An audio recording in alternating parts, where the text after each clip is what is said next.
Welcome to Tea, Tales, and Talks, where we talk about spooky things, drink some tea, and try not to get too scared. I'm Sarah, I'll be your host. And I'm Mackenzie, I'll be your co-host. For these strange and occasionally unsettling tales. If you like spooky stuff, history, ghosts, ghouls, witches, and mysteries of this world and others, then Tea, Tales, and Talks might be the podcast for you. Join us for all the paranormal tea, haunted tales, and spooky talks. New episodes drop every Monday wherever you get your podcasts. Until we meet again, our twitchy witchy friends, stay spooky and don't let your tea get cold. Canadian Creepies is recorded on the traditional lands of the Haudenosaunee and Anishinaabe peoples, under the Dish with One Spoon Wampum Agreement. These lands and waters have been cared for since long before Canada existed, and they remain deeply important to Indigenous communities today. As we tell stories about darkness, injustice, and memory, I want to acknowledge the very real histories of colonization, violence, and erasure that Indigenous peoples continue to endure. A land acknowledgement can't undo that harm, but it is a reminder to keep listening, learning, and supporting in truth and reconciliation in meaningful ways. We share these stories not to forget, but to shine light, always with respect for peoples and nations whose land we live on. Canadian Creepies covers true crime, dark history, and disturbing events. Some episodes may include graphic descriptions or sensitive subject matter. We do our best to handle every story with care and respect for those affected. That said, we sometimes use humor and sarcasm as a way to process heavy content, never to disrespect victims, survivors, or their families. Listener discretion is advised.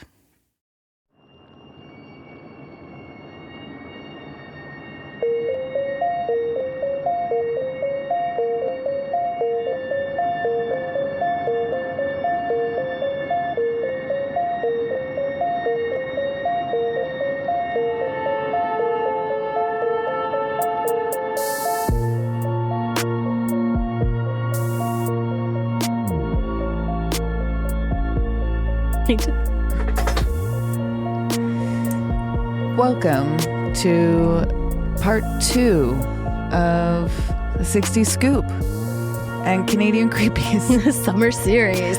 I am your co-host Valerie. And I'm your co-host Amanda Joy. And we're here with you to talk about disgusting facts in Canadian history. Good times. Good times. Good times. As usual, this series has been completely researched by Christine Young. Mother. And I'm going to let you guys know our references, and then we'll hop back in for part 2. Woohoo! Oh, and we just yawned at the same time, so you guys are welcome to join in. Okay, references. The Native Children and Child Welfare System by Patrick Johnson in 1983, and that's from the Library and Archives of Canada.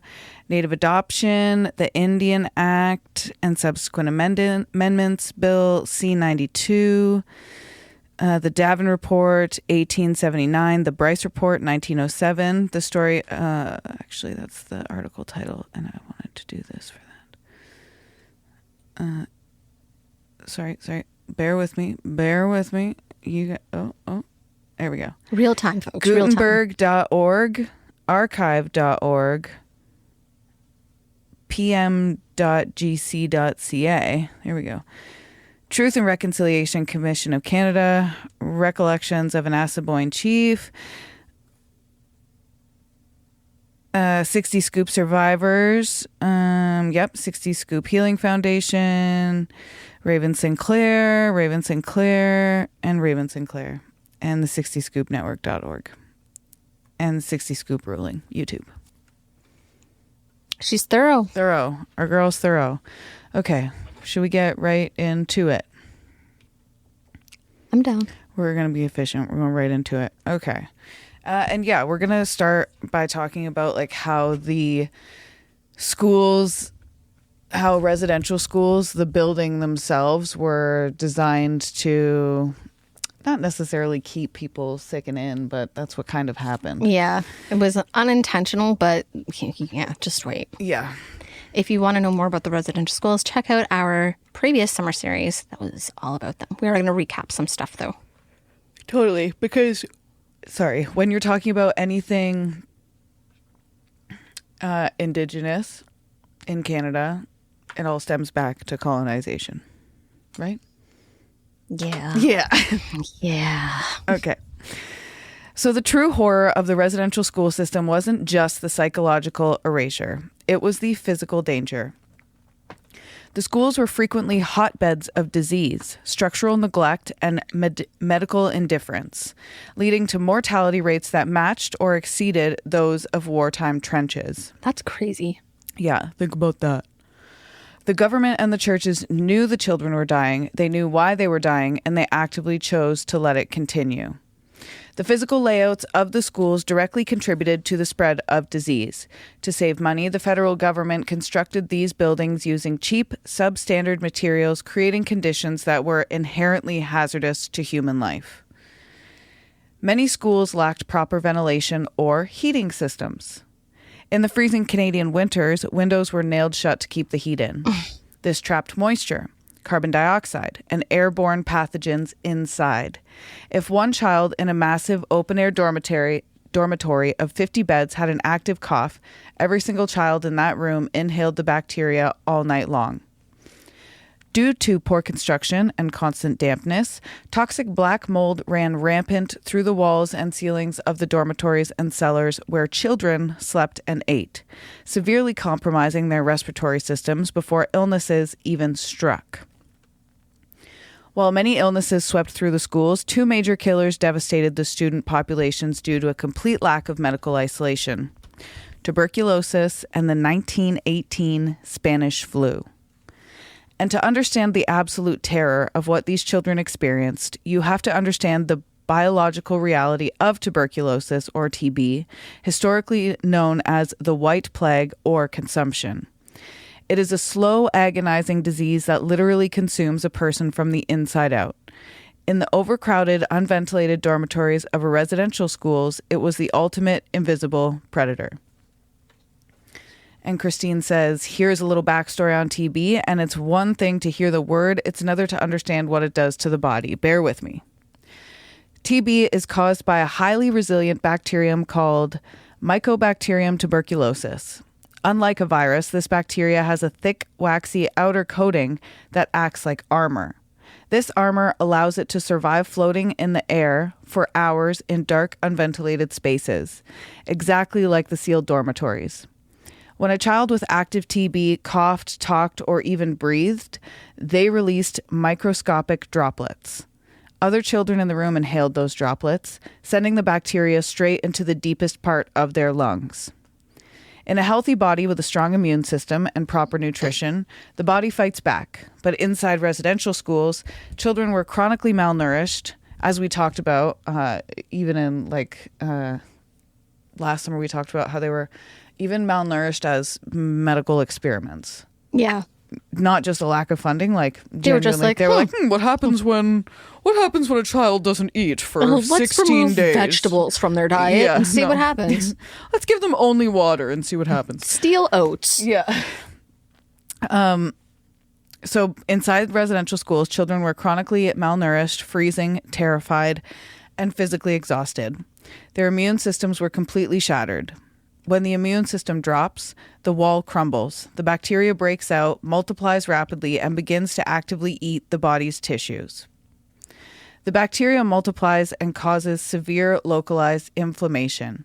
It creates clusters of dead, decaying tissue that have the texture of soft cheese. Ew. Yeah. Christine. Reading through this, I was so mad. John was like, what are you doing? Because all I can hear is me going, right. The other side of the room. As these pockets grow, they turn into hollow cavities, permanently destroying the lungs' ability to exchange oxygen. As the bacteria eats through the lung tissue, it eventually breaches the blood vessels. This triggers a persistent, violent, hacking cough. The child begins coughing up thick mucus mixed with bright, red, frothy blood. The body expends massive amounts of energy trying to fight the infection. Combined with the severe lack of food in the schools, children experienced dramatic, rapid weight loss. Their muscles atrophied, their skin turned a pale, ghostly gray, and their eyes became sunken. This is why it's called consumption. The disease looked like it was literally eating the flesh.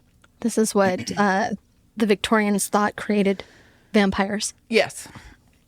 or were vampires. Yeah. Just people dying of tuberculosis. Because they didn't understand germ theory back then. Like, they had no idea. They were like, coughing up blood. sleep with an onion under your pillow. You'll be fine. But that didn't work. Vampire. Yeah.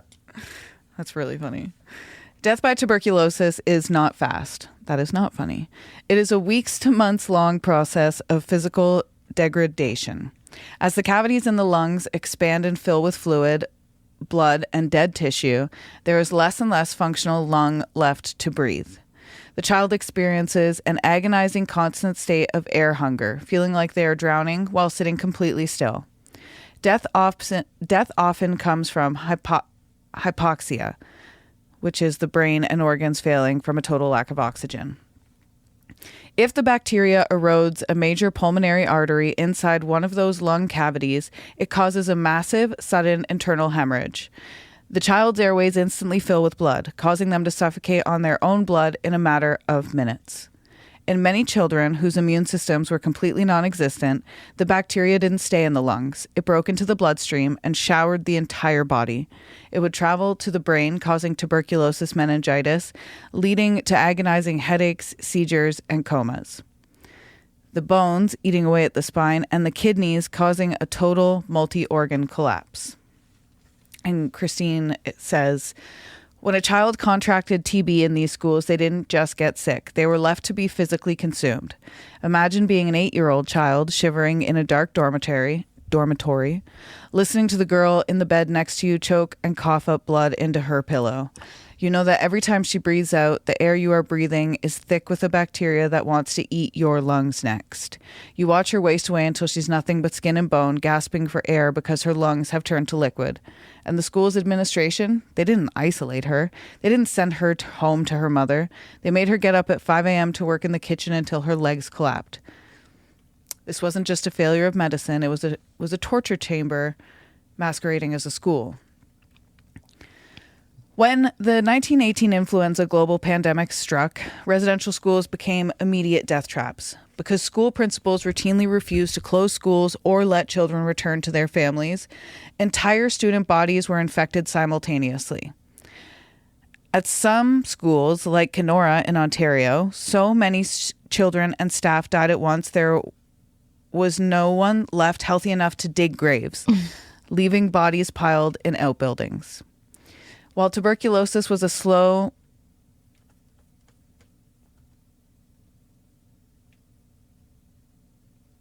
agonizing predator, the 1918 Spanish flu was a lightning fast executioner. Unlike the regular seasonal flu, the Spanish flu was a mutated strain that aggressively targeted young, healthy immune systems. A child could wake up at 6 a.m. feeling perfectly healthy, begin shivering by noon, and be dead by midnight. The virus triggered an immune overreaction known as the cytokine storm. It caused the child's lungs to rapidly fill with fluid and blood. Children literally drowned from the inside out on their own bodily fluids. That's awful. And like that goes without saying. And like we mentioned, the staff is dying as well, and they're Yeah. still like Everyone's whatever. dying. Yeah. Sacrifices are necessary. As the lungs failed and oxygen levels plummeted, dark blue, purple, or black discoloration would spread across the lips, ears, and faces. Dormitories became filled with rows of children whose skin was turning a ghostly blue in a dim light. Within days of the virus breaching a school, it would knock out a huge percentage of the population simultaneously. The chaotic noise of the institution would instantly vanish, replaced by an overwhelming, heavy silence broken only by the sound of hundreds of people gasping for air. And because the nuns, priests, and teachers were catching the virus at the exact same rate as the students, there was no one left to cook, empty bedpans, or provide water. Healthy older children were forced to act as nurses, walking through rooms filled with bodies of their peers. That's insane. The state had built a system that legally trapped these children inside unventilated, understaffed death traps, entirely cut off from the parents who would have given their lives to protect them. Yeah. That's heavy. It is heavy. Very heavy. This whole episode is heavy. I know. FYI. Like, this series is not enjoyable. No. Listen, the content matter of this podcast. Overall. Sucks. Yes. All right. There were high mortality rates. You're like, there were high morality rates. Morality. I wish. I wish it were the opposite. The most damning piece of historical evidence regarding the mortality rates is the Bryce Report of 1907, authored by Dr. Peter Bryce, the chief medical inspector for the Department of Indian Affairs. And this guy is all right. Yeah. We like this guy. We like this guy. We like this guy. We like Dr. Peter Bryce. He tried. Dr. PB. He tried so hard. Yeah. Yeah. As you're about to hear. Oh, and Christine titled this one, High Mortality Rates. Yeah, I fucking bet. She's quite clever, our Christine. Yes. Our we love mother. reading through the research. Yes. Other mother. Other mother. Other mother. Disturbed by scattered reports of rampant illness on reserves and in schools. We're not that much younger than her. I know. She would be like 10 to have. She would have been five to have you me. and 10 to have me. So she's just really like, we just say mother and, you know. She's like our Lady Gaga. Yeah, like our Lady Gaga mother, you know. She's like going to listen to this and we're going to go to comment in our group chat. Or like, like a house mother. Yeah, like from a sorority kind of. I was thinking more like drag queens. Ooh, I like that even better. Yeah. She's like our mother. A mother. A mother. A mother. Yeah. Disturbed by the scattered reports of rampant illness. Disturbed by the scattered. Jump right back into it. Yeah. Of illness on reserves and in schools, Bryce set out in 1907 to conduct a rigorous scientific medical inspection of 35 residential schools across Manitoba and the Northwest Territories, which then included parts of modern-day Saskatchewan and Alberta. He discovered an average national mortality rate of 25%. This meant that nearly 1 in 4 children entered the schools. They never returned. 1 in 4. Yeah. I am the oldest of 4 girls. Yeah. That would mean one of us wasn't coming home. Yeah. That's heavy. That is heavy. One specific school, there were records that were meticulously kept, which is very odd for any of the residential schools. They normally didn't give a shit. No. Bryce found that 69% of ex-pupils had died shortly after or during their time at the institution, almost exclusively from tuberculosis. And the paperwork likely wasn't kept in good intention. Like, it was probably just some you killed 69%. Like, it was in some villainous way.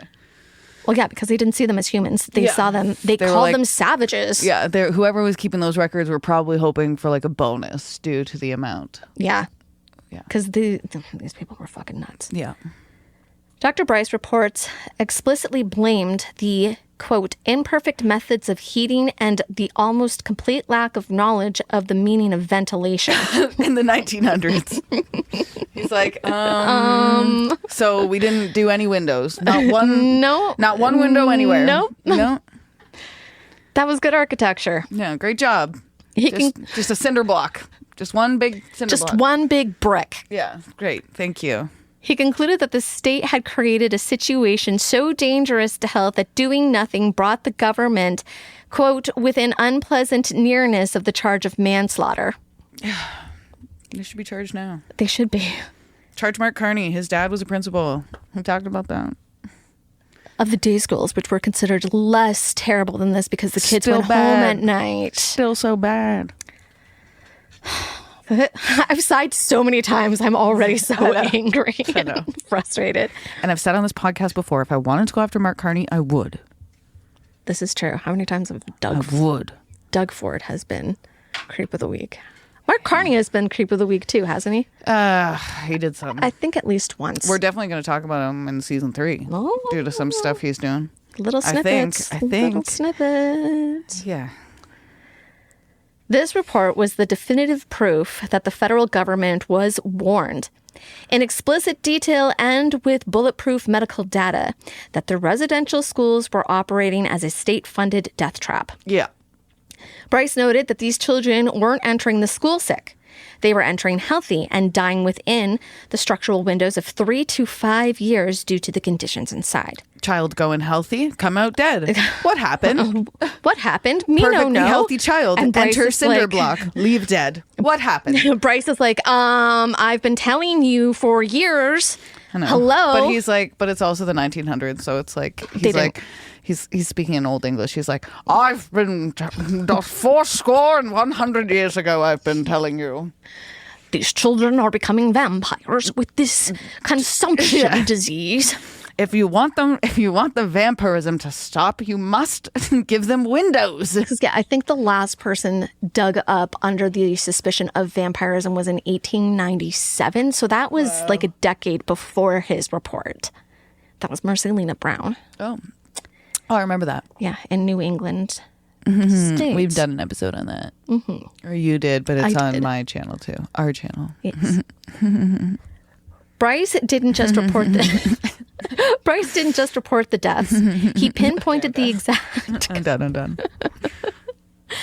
Bryce. Okay, now I'm done. Bryce. If I do it again, it's obnoxious. Listen, we have to have a little fun when these are so dark and Yeah, we had yes. that in some sort of levity. Yes. Can't just keep talking about children Dying horrifically in straight through mass numbers. Sorry, I just can't do it. I know, I literally had to take some breaks and John's like, why do you keep getting up and pacing? And I was like, the same reason I'm huffing. Bryce didn't just report the deaths, he pinpointed the exact cause. He explicitly stated that the high mortality rates were not an uninventable genetic weakness of the inevitable genetic weakness of the Indigenous people, which is a common racist myth propagated by the politicians at the time. So just like they said, in Nazi Germany, that Jewish people had like big noses and were villains and things. Yeah. And the population bought into that. The politicians here in Canada said that Indigenous folks were dying quicker because of a genetic weakness. No, That's they insulting on survived a so lot many- longer they- without us. Yeah, they did. We gave them syphilis, chlamydia,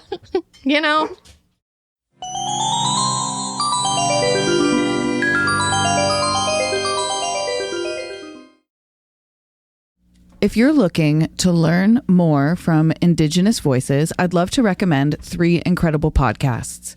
All My Relations, hosted by Matika Wilbur and Tamara Lane, explores Indigenous relationships to land, community, culture, and one another through thoughtful conversations that are honest, funny, and deeply moving. One Dish, One Mic, created by Carl Dockstader of the Oneida Nation and Sean Vanderklis, a member of Curve Lake First Nation, shines a light on Indigenous stories, issues, and community conversations with insight and heart. And Relentless Indigenous Woman, hosted by Dr. Candice Manitopes of Moose Cree First Nation, brings powerful discussions on Indigenous leadership, sovereignty, resilience, and reclaiming space. If you enjoy Canadian Creepies and want to deepen your understanding of Indigenous perspectives, these are a fantastic place to start. Let's take a moment during this break to talk about something that matters. Something that doesn't get to be background noise. The Anishinaabe-Moan word, Nikinagana, means we are all related, and we are. But relationship isn't just about words, it's about responsibility. Canadian author Naomi Klein once said, "It is not enough to say that we live on Indigenous land. We have to act as if we do." And one way to do that is by supporting Pay Your Rent, a grassroots mutual aid initiative that offers direct material support to Indigenous organizers across this land. It's not charity, it's rent. For those of us who aren't Indigenous to this place, it's a way to show up differently, to redistribute some of what's been taken. The Pay Your Rent Fund started as a one-time request for help in 2018 and grew into a nonprofit called Nikinagana. Your monthly or one-time donation can help provide food, hygiene supplies, housing support, and resources for Indigenous-led resistance and community care. So if you've ever said, "We're all related," ask yourself, are you being a good relative? Visit payyourrent.ca and find out more about how you can be part of something better. Now, back to this case.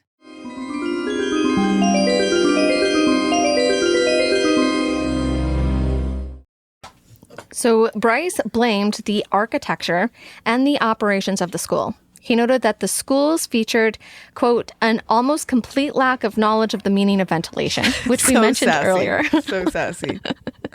It's basically early 1900s version of, are you stupid? Yeah. Are you stupid? Mean? Are you that daft? Yeah. Are you daft? Are you daft? Do you have one brain cell functioning that is burning as it rubs itself together? Healthy children were being forced to sleep in beds directly adjacent to children with active hemorrhaging tuberculosis. Which is like smoking, non-smoking. Yeah. You're sitting right beside somebody with a cigarette. Hey. While you have lung cancer. Yeah. I'm in the non-smoking section, so. Because the schools were funded on per capita basis, which meant the church got paid per child at a desk, the school's principal actively hid sick children and refused to send them home because losing a student meant losing government funding. Hooray and huzzah. Good job, principals. When the report landed on the desks of the Department of Indian Affairs, it sent shockwaves through the bureaucracy. Not because they wanted to save children, but because they wanted to save their own reputations and budgets. Yeah. Duncan Campbell Scott, who we do hate. We do hate Duncan Campbell Scott. We love Peter Bryce. We hate Duncan Campbell Scott. And we don't even love Peter Bryce. We just love what he did in this certain instance. In this particular situation. I don't want to say I love him as a whole. I don't know his relationship with his wife or children. Or Neighbors. any other woman or Indigenous person outside of this. That's right. That's right. You know? Yeah. Anyone who wasn't white presenting. Yeah. You know? Just don't know. So Duncan Campbell Scott was the accountant for the department at the time. He would later become the head in 1913. So he looks at Bryce's recommendations, which called for a complete overhaul of the school's ventilation, proper medical isolation, and turning the schools over to trained medical authorities. And he rejected them because they were too expensive. Who needs children to be safe? Oh, gosh. Miss Rachel right now. She's appalled. Miss Yeah. Rachel is upset. She is upset, and the people are demanding that they cancel her because she is advocating for children to be safe. Yeah. She's like, I don't know. Maybe we shouldn't be bombing children in Palestine. I don't know. Oh, my word. A child educator, an entertainer is promoting Speaking out for children. is promoting the safety of children. Wow. What a world we live in. I'd like to see the Smudge Fun Days do something like that. You heard of the Smudge Fun Days? Yes. They were just in port. She's going to bring it up so you guys, she can tell you guys about it. No, I'm not gonna. I don't want to give them like a glowing recommendation because I'm angry that they're Smudge Fun Days. Yeah. And not Sudge Fun Days, which would make more sense. The Sudge Fun Days. You know? Check them out, people. You have Google on a phone. Or don't. Or, you know. It's children's entertainer. You know. The government refused to publish Bryce's report or distribute it to Parliament. When Bryce tried to present his findings at medical conferences, the department actively banned him from speaking. In 1913, when Scott took control of the Department of the Indian Affairs, he systematically stripped Bryce of his research funding. And by 1920, the government pushed Bryce out of civil service entirely, forcing him to retirement to permanently silence him. Dr. Peter Bryce refused to go quietly into the night, though. Enraged that children were continuing to die by the hundreds in schools he knew were toxic, he used his personal savings. Okay, Bryce. Right?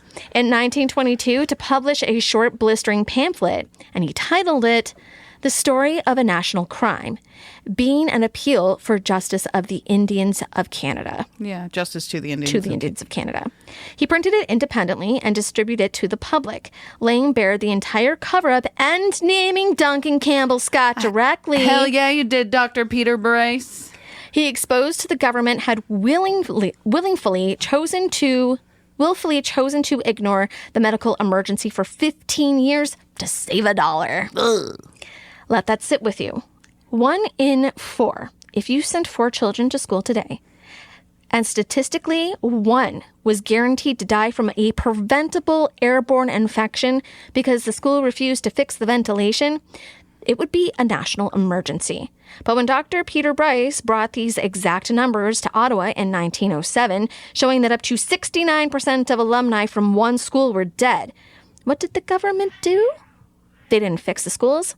Instead, they stripped Bryce of his funding, buried his report, and eventually forced him out of public service. Duncan Campbell Scott openly stated that the department had no intention of acting on the data because it was too expensive. The state looked at the death toll that mirrored battlefields of Europe, looked at their balance sheets, and decided that dead children were simply the cost of doing business. Which should never be the case. Like, that should just never be the case. It should just never be the case. Let's get into the malnutrition experiments that we briefly touched on. Yes. Prepare to be horrified even more than you already have been. This is horrifying. And like I said, we did do, like we have been saying, we did do a deep dive into residential schools last summer for our series. But to talk about the 60 Scoop, you have to go back into the... Yes. You have to put it all together. They were scooping the children to bring them here. Yes. And Christine's research is infinitely better than mine. So this is good. This is good. This is good. Okay. Let's talk about the malnutrition experiments in the 1940s and 50s. So not as long ago as you think. Not that long ago. The high death rates weren't just a byproduct of passive neglect. In some cases, children were deliberately starved for the sake of scientific research.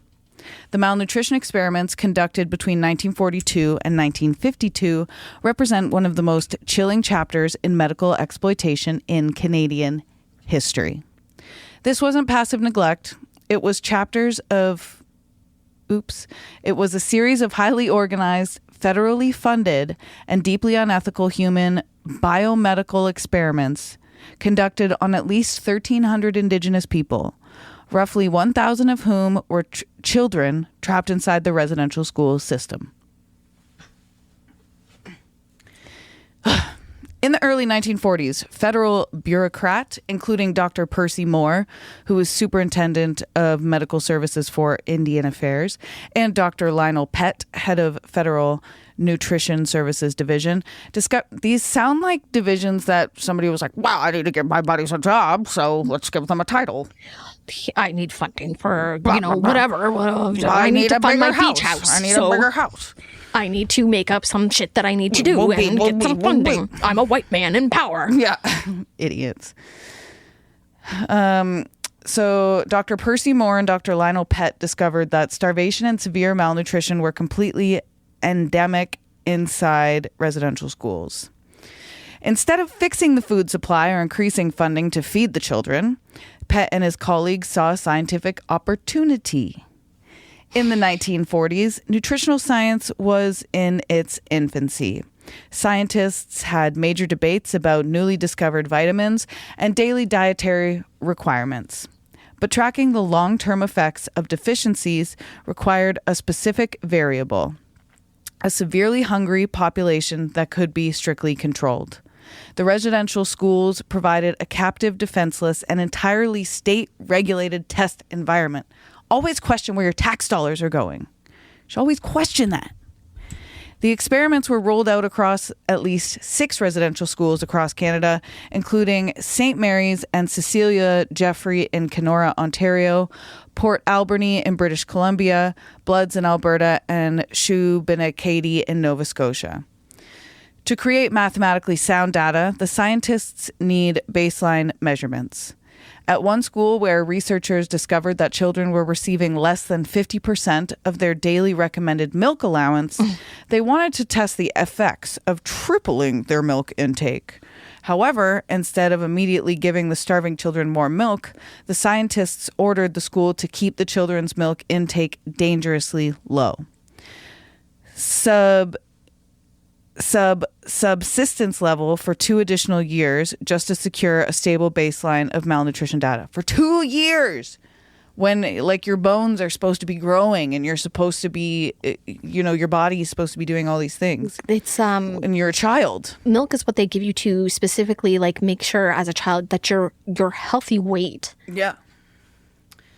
In randomized clinical trials, scientists used control groups. This meant that in a room full of visibly starving, emaciated children, one group would receive vitamin supplements, while the other, the control group, was deliberately denied any dietary changes or extra food, ensuring they stayed profoundly malnourished so scientists could compare their physical degradation against the vitamin group. At St. Mary's Residential School in Kenora, Ontario, researchers decided to test an experimental fortified flour mixture. At the time, this specific flour mixture, which was bulked up with additives like ground up bone meal, was completely illegal under Canadian food adulteration laws and banned from being sold to the general public. They were just here first. This is so heavy. The government bypassed its own laws to feed this experimental flour to the captive student body. Instead of curing their malnutrition, the toxic and unpalatable mixture caused the children's health to plunge further, resulting in a severe spike in anemia, a critical shortage of healthy red blood cells, dragging them closer to organ failure and death. Perhaps the most sadistic angle of the entire operation was the weaponization of dental health. Dental health is so much more important than people realize. Somebody who has recently gotten a root canal and another filling. Take care of your fucking teeth. Malnutrition causes rampant tooth decay and agonizing gingivitis. To ensure that local dentists didn't interfere with the scientific data, the federal researchers officially banned residential school students from receiving any preventative dental care or extractions. The rage that just rippled through my body. I know. Because, yeah. The researchers used deteriorating state of the children's teeth and gums as a physical metric to track how fast the body rotted from vitamin deficiencies. Children were left to suffer from abscesses, broken teeth, and agonizing mouth infections because fixing their teeth would ruin the experiment's parameters. That doesn't even make any sense, considering the general population would be brushing their teeth and having proper dental care. So you know. Here's a fun fact. Dr. Percy Moore's close research partner in the initial 1942 Northern Manitoba surveys was Dr. Frederick Tisdale, one of 3 Canadian pediatricians who invented pablum, the vitamin-enriched infant cereal used worldwide to save millions of babies from malnutrition. The exact same scientific mind celebrated for saving white infants in hospitals was actively using starving Indigenous children as non-consensual test subjects in northern schools. So our babies now are fed, and by our babies, I like, but I don't like, here's the thing. Let's unpack this for a sec. It's like, I don't like us and them, like that, like is like, you know what I mean? Like that seems racist. Well, because Indigenous people now do use pablum if they, they're going to our doctors. Right? You know, and it feels weird saying that. So we're going to work on that.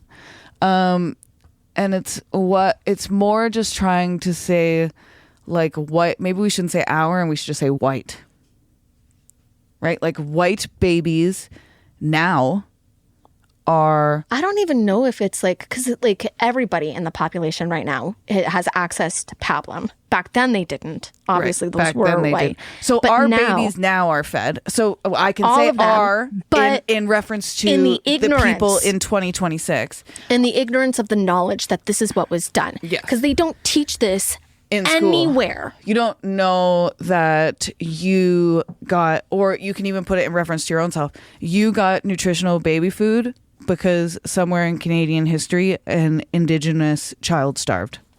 Yeah. There we go. Yeah. Think about the sheer clinical coldness of that clipboard. You're a federal scientist. You walk into the Cecilia Jeffrey School. You look at an 8-year-old boy whose ribs are visible through his shirt, whose gums are bleeding, who is crying from the constant gnawing pain of hunger. You don't give him a piece of bread. You don't call a doctor. You write down, subject 42, showing signs of advanced riboflavin deficiency. You put him in the control group, order the staff not to change his diet for 2 years, and ban the local dentist from extracting the abscessed tooth because you want to watch it rot for science. They didn't hide these studies either.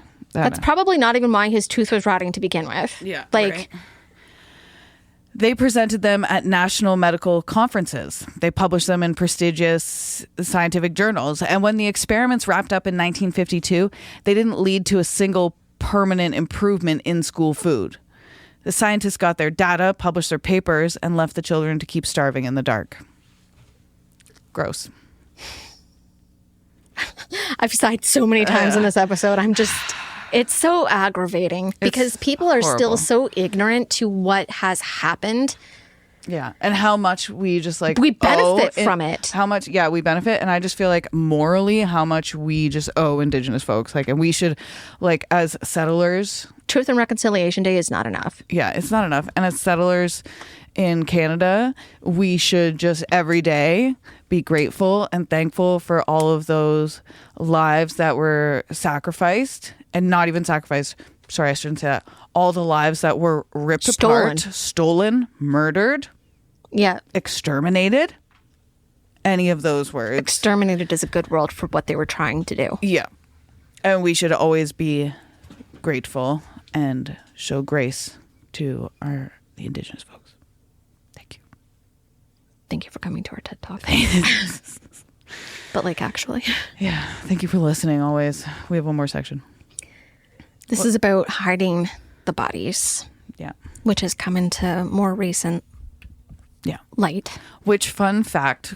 We still don't have all the bodies. We don't have all the bodies, but also just like when discussing residential schools, like that is probably the most common like pushback of comments from like conservative folks. Or, where are the bodies? Where are the bodies? Somebody commented that like 8 times on one of my posts on TikTok. Show me the bodies. I was like, listen to part 6, dude. Yeah. Or part 5 or whatever it was. Google. I was like, Google is free.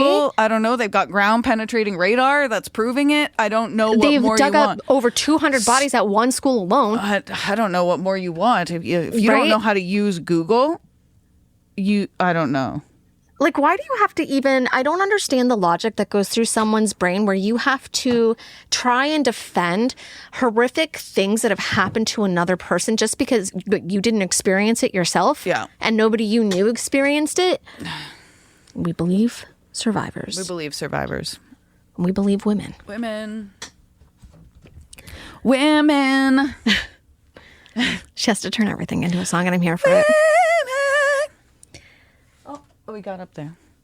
So when a child dies in a modern school, the world stops. Investigation teams are deployed, families are notified, and memorials are held. And we all get like an Amber Alert if one goes missing. Directly to your phone. To your cell phone. Your TVs, your phone, the radio. It goes off. Facebook, Even TikTok. if your phone's on silent. Yeah. At the movie theaters. Everywhere. I've never had that happen, but I bet that is It happened at the movie jarring. theaters. Yeah, it was funny. We were watching. Everybody was watching Toy Story 5. And then all of a sudden, inside the residential school system, though, a child's death was treated like an administrative inconvenience and a budget hazard. Because remember, they lose money for every kid that's not at a desk. Yeah. The statistics uncovered by the Truth and Reconciliation Commission, or the TRC, regarding the registry of deaths as a mathematical horror story, they revealed the complete and deliberate dehumanization of children under the state's custody. Nearly 1/3 of the children known to have died inside the system, the administration didn't even bother to write down their names. They recorded in files simply as status female, pupil, or just left completely blank. Couldn't be bothered. So Right? it's like there's yeah, and it's like that Was a person. that was a person, and that goes to show you how like that's a great example of generational trauma and how generational trauma started in a family, because that was somebody's child or sister, and if that family, for that's a gap. Yeah. That's a gap in the family. no answers. With no answers. And nobody knows how to deal with that. like nobody knows how to deal with that, just in general. A missing child, it's unnatural. a dead child. It's unnatural. Yeah. For nearly half the documented deaths, the cause of deaths were omitted entirely. If a child died from a violent assault, severe malnutrition, freezing during an escape attempt, or a preventable infection, the paperwork simply noted that the body was gone. Oh. It just walked out. See you later. And not Zombie to mention, children. There was, I can't remember what, I think it was about Shub and Acadie and something about sugarcane. Something sugarcane. Hold on. Somebody's screaming at me right now.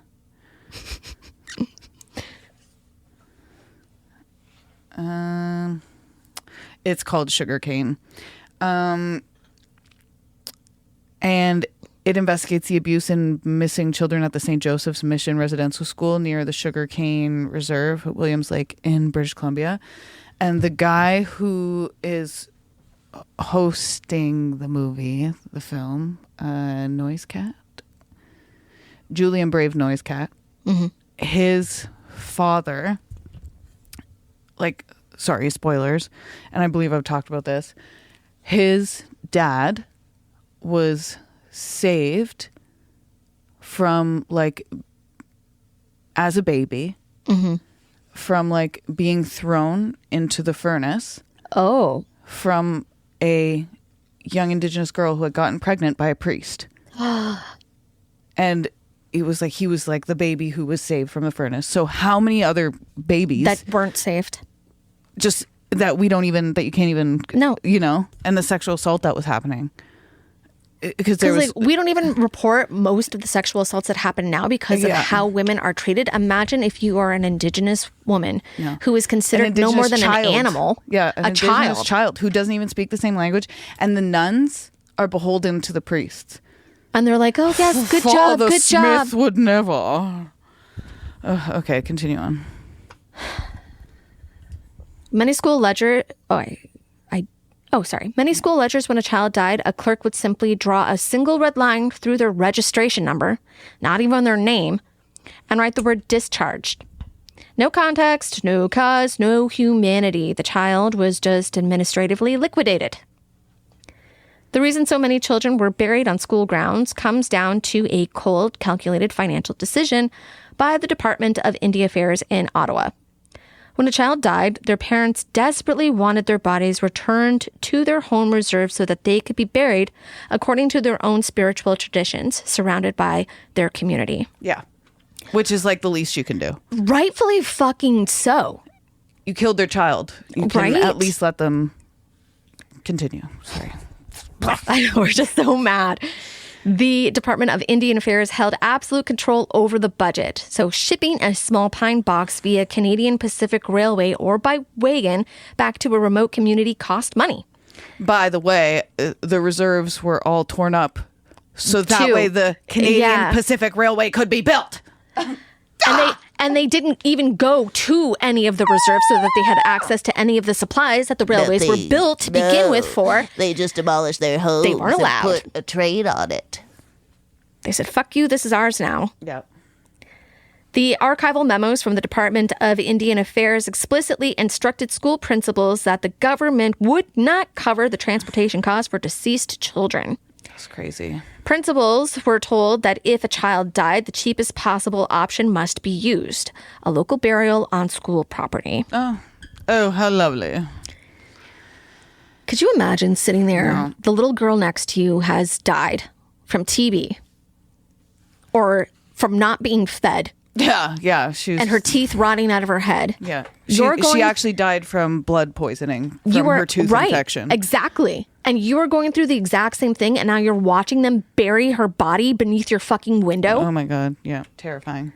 I'm so enraged right now. It's terrifying. It's bad. This is bad shit.